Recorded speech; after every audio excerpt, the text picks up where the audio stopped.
Welcome, Gunrunner.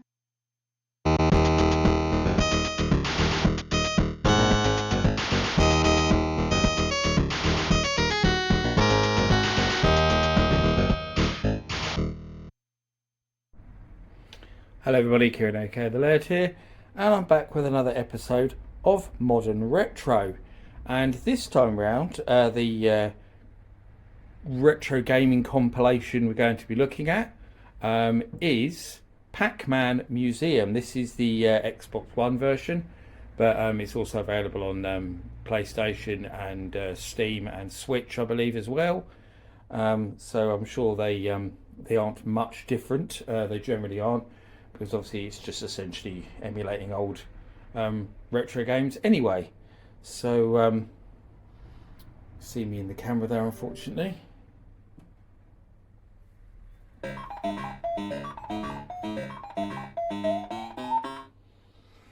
So there we go.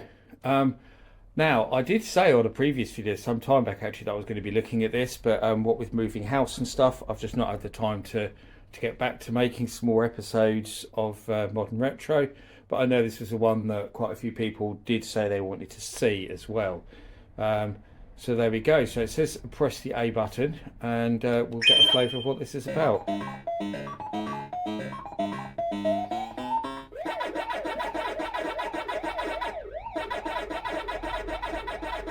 Just turn that down a bit because it seems a bit loud.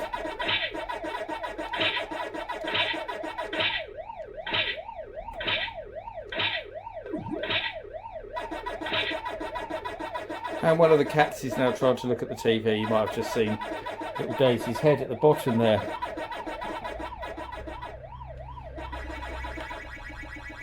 I'm not actually sure why it's playing. Oh, it's playing a game in the background. I'm not really sure why. So let's see if we can get it off that.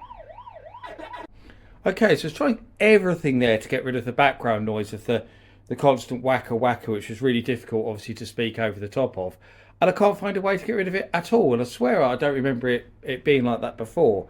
So the only option I actually had was to mute the television, which was rather annoying, but I didn't want that blaring out like that while I'm trying to show you the game obviously and tell you what it's about.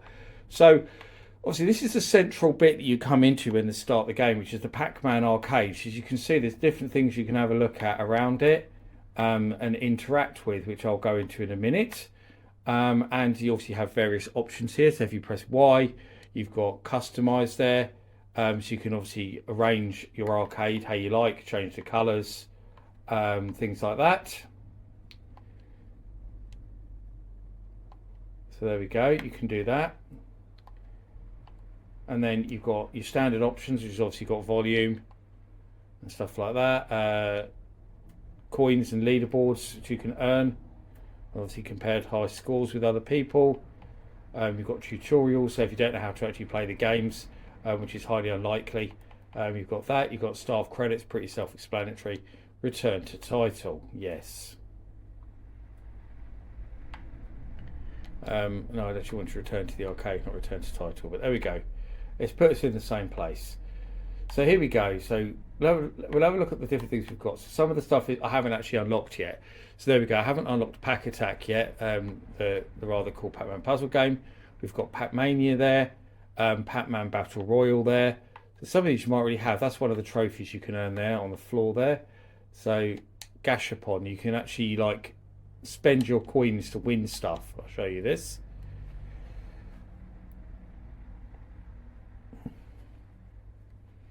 So there we go. You can. I've won a Pac-Man B Gold. Okay, I should have put the sound back on for that, shouldn't I? But there we go. Show you that. So there's Pac-Man arrangement. There's Pac-Land. There's Pac and Pal, which I've not unlocked yet. I haven't actually played this that much because I just haven't had the time. Pac-Man, obviously, and Super Pac-Man, which I haven't unlocked yet either. I do need to get that unlocked. So I really like Super Pac-Man. We've got a jukebox. Well, I'm sure you can play some of the tunes and stuff. I'm just trying to see where the mute button is on my remote, because I muted it of course, but now I'm trying to unmute it. There we go. So So we can actually play different things in the background, but it's only got that one unlocked, it looks like. Oh, there we go. That's how you change it then. Ah. It tells you how to unlock the different things.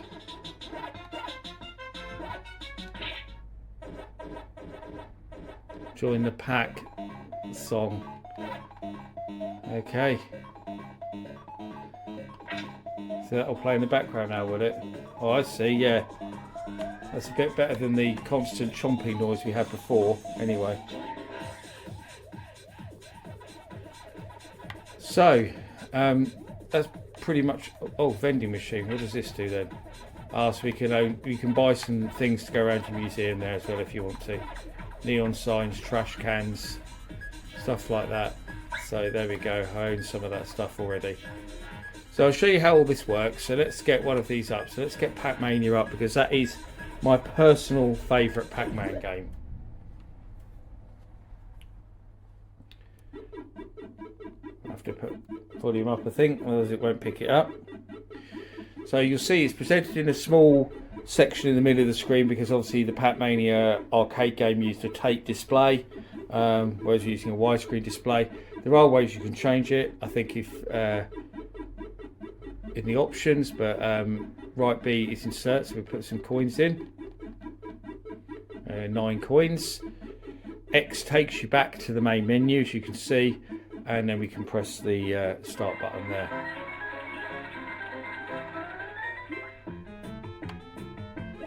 So there we go. The wonderful Pac-Mania. Absolutely love Pac-Mania, and it was actually, I wrote an article on Pac-Mania for Retro Gamer magazine because I love it so much, and it was featured on the cover. It was my 3rd cover, I believe, that I wrote for the magazine. 3rd cover article.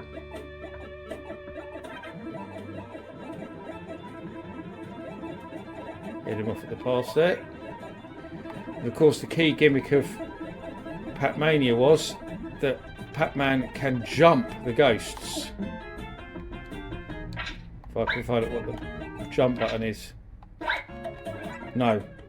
All the buttons I tried then weren't jump. So I need to work out which blooming button is jump. So that brings up the menu. That doesn't jump. Okay, this doesn't seem to... Nothing seems to make him jump.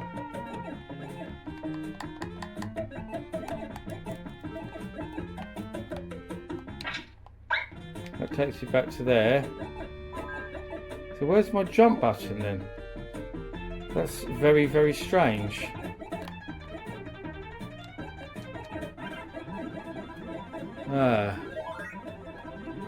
Oh, there we go. Must have been the only button I didn't try. So obviously we can do that. And then on later levels they actually do learn to jump as well, which kind of messes up your skills. But we'll go back because I don't want to get carried away playing that for too long.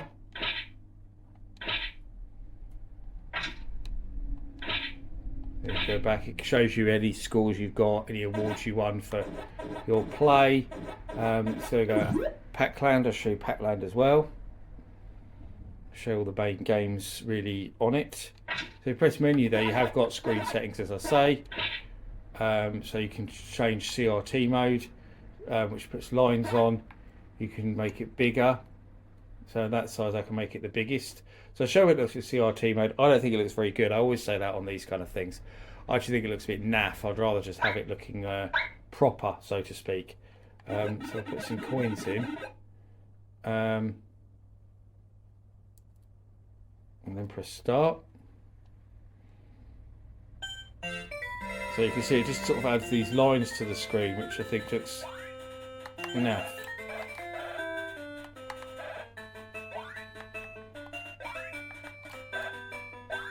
That's it. That's the double tap to go to the side on Pac-Land. Make him run faster.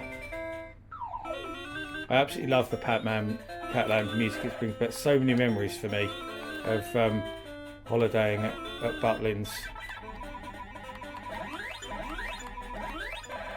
There we go.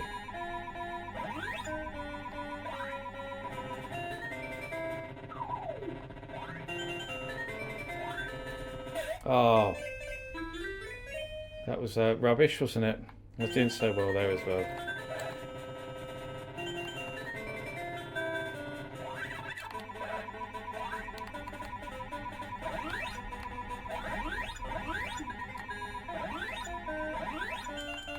Got them all.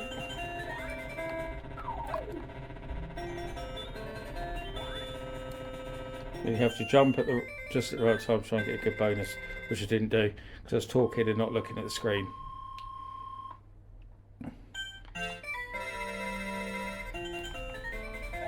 There we go, that's Pac-Land with CRT mode turned on, which I think looks really naff. And the biggest screen size you can have on it as well. We'll get another one up, so I'll show you what we've got. Normal Pac-Man, where's normal Pac-Man? Right there. So there we go, 1 or 2 players, press start. If we've got any coins in, we have now. Start.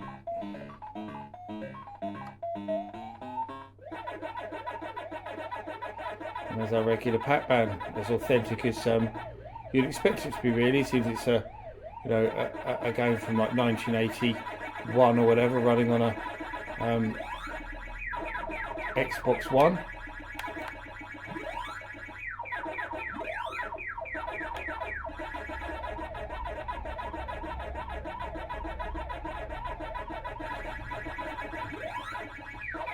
I've never been particularly good at Pac-Man, I have to say, but I've always liked it and enjoyed playing it. But obviously, just wanted to give you a flavour of how the games look and what's on here.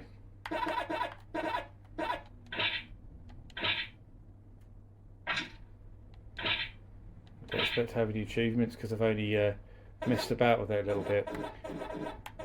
So there we go, really. There's not really a lot else to show you. That is the brilliant Pac-Man Museum. You can actually select stuff and go to the side panel here. Actually, I want to show you this because on this side panel, as I just show you that when I turn the volume down, you can go through the games, and you will notice that there's also stuff like Pac-Man Champion Edition is on there, which was obviously a standalone release previously. I already have that, so and the amazing Pac-Man 256, which is basically like an update of Pac-Mania, really, and that is actually probably my favourite Pac-Man game ever. I love Pac-Mania, but Pac-Man 256 is even better. I got completely addicted to that when that first came out on Xbox One and other formats, but I've played the hell out of that and had a really good high score battle going on Pac-Man 256 with some of my friends for quite a while, but I've still got quite a bit here to unlock, as you can see. I've got Pac in Time there as well. I'll show you that one actually very, very quickly, because that's one of the more modern ones. I think, what was this on? Is this, what's it say, was this on Mega Drive? This one? And SNES, it might have been. It has translated subtitles, it seems, here. I like the background that they've put on this one though. Yeah, I'm pretty sure this was Mega Drive and SNES. I just selected 2 up by mistake, but I just wanted to show you the game really, so you can see another different one. So this was kind of an attempt to make a Pac-Man game that was like Sonic and Mario basically, as you can already see. And I'm pressing the wrong buttons. But yeah, I mean, I never really played this back in the day at all. I remember seeing it in magazines though, but this is actually the first time I've actually played it ever. So I've already got stuck. But then I am absolutely rubbish at Pac-Man games, but I have to say it feels very floaty, the controls. It's very strange. It's not really a Pac-Man game for me. But there we go. I'm sure there's some people who love this game. I got strangely stuck there, so that's Pac in Time. I only wanted to show you that briefly because I hadn't showed that, and I thought I'd show you that one as well. But I mean, I could be here all day showing you content, especially once I've unlocked it all, because there really is so much on here to work through.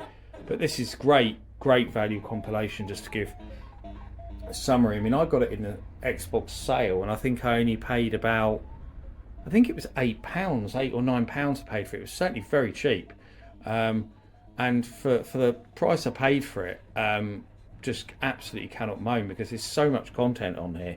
And as I say, I've still got tons to unlock because I've not really played it that much because I've been being too busy. But anyway, that's my my look at Pac-Man Museum from Namco. I'd say this is an essential retro compilation, probably one of the very best available for modern platforms, along with Atari 50, which is obviously another absolute essential one. I think everybody needs to own. There's a couple more that I think are essential as well, older ones, which I'll look at in due course. But I mean, I looked at the Namco 3-in-1 pack last time, which also had Dig Dug obviously on it as well, and Gallagher. But this is obviously what we really want to see, because that only had 3 games and this has got absolutely tons of stuff. So I'd love to see Namco do something like this again, that maybe has all the Gallagher and Galaxian games on it, because there's loads of them. So there's definitely some room to do different versions of this, especially with that IP. But anyway, I digress.